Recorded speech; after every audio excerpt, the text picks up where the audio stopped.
Nii, tervist! Ma olen Meelis matkasuvilad.ee-st. Tutvustan teile nüüd Hobby Optima Honduuri. Hobby on väga vana auto- ja hangissuvila tootja. Ta hangissuvilate osas omab Euroopa turust üle 33%. Ta on hästi tuntud tootja. Sakslaste oma asub Põhja-Saksas. Hind räägib muidugi omaette juba. Mis hinnaga on võimalik saada kvaliteetset saksa tootjat eelistada. Disaini poolest on Hobby alati olnud üks number 1. Väga hea selline avar põhjalahendus, pikki voodid taga,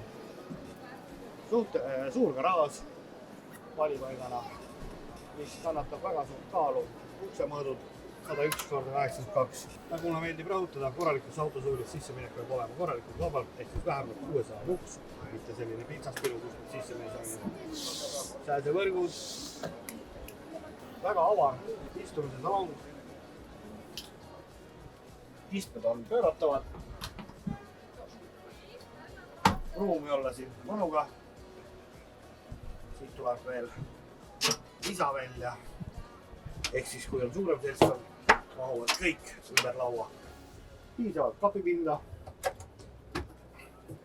Ilusti. Kapid sulguvad vaikselt. Köök. 3 gaasiga vita. Kraanikauss.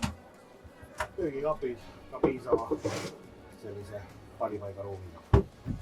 Sahtlit 142 liitrit Slim Tower külmkapp.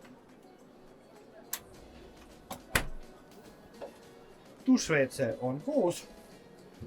Kuna on tegemist suhteliselt väikse autoga, siis see on täiesti normaalne. Aga nad on mõlemad koostöös väga piisavalt avarad, et ei oleks kitsas ei duši all ega WC-s käies. Riidekapid mõlemil pool all ja väga selline piisavalt suur ja mugav pagamise osa taga. Väga palju kappe taga veel eraldi. Täis ringiratast, mis on suhteliselt haruldane siukses kodumaas hinnaklassis, et kapipinda niivõrd palju on. Ja mugav kõik riided ära. Tänud tähelepanu eest ja jälgige matkasuvilad.ee, kus alati rohkem infot.